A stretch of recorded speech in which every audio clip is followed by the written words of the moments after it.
ভোটের দিনক্ষণ কিন্তু এখনো ঘোষণা হয়নি, কিন্তু ভোট বয়কটের হুঁশিয়ারি আসতে শুরু করে দিয়েছে। আসানসোলের জামুরিয়ার পানীয় জলের দাবিতে রাস্তা অবরোধ করে বিক্ষোভ একাধিক গ্রামের বাসিন্দাদের। জলের সমস্যা না মিটলে ভোট বয়কট স্পষ্ট করে দিয়েছেন তারা।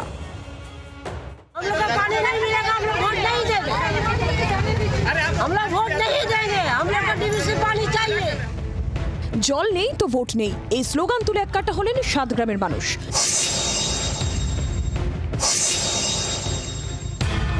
পানীয় জলের তীব্র সংকটের প্রতিবাদে জামুরিয়ার কেন্দা এলাকার একাধিক গ্রামের বাসিন্দারা মঙ্গলবার জাতীয় সড়ক অবরোধ করে বিক্ষোভ দেখান।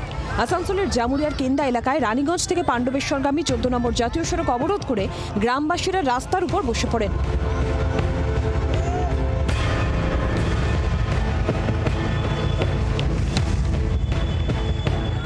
বিক্ষোভকারীদের অভিযোগ, গত 7-8 মাস ধরে এলাকায় নিয়মিত পানীয় জল সরবরাহ বন্ধ।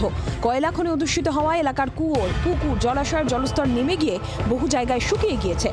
ফলে বাধ্য হয়ে 700 থেকে 800 টাকা খরচ করে ট্যাঙ্কারের জল কিনে ব্যবহার করতে হচ্ছে। 2 महीना 3 महीना बाद बोल रहे कि हाँ देंगे, दे नहीं रहे। टैंकर भी नहीं कुआं हम लोग को सूख गया, पोखर जाने पड़ रहा। और ये रोजा के टाइम कैसे ही करे बोले, 700 रुपये टैंकर खरीदना पड़ रहा।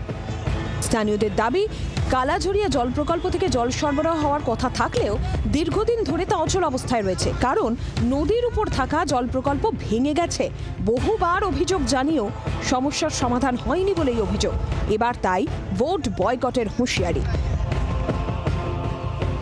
আজ বিগত 8 মাস ধরে জলের সমস্যা এখানে, ওটা ইস্টকেন্দা, মাটি ধরা, শালডাঙ্গা পর্যন্ত আমরা জলের জন্য মরছি। ওই জলের জন্য আমরা আন্দোলন করছি, জল পাবো, জল চাই। অবরোধের ফলে ব্যস্ত সময়ে যানজট তৈরি হয়, দুর্ভোগে পড়েন অফিস যাত্রী ও পড়ুয়ারা। পরে পুলিশ ঘটনাস্থলে পৌঁছে পরিস্থিতি নিয়ন্ত্রণে আনার চেষ্টা করে। তবে ভোটের আগে যেভাবে বিক্ষোভ দানা বাঁধছে তা শাসক দলকে চিন্তায় রাখার জন্য যথেষ্ট।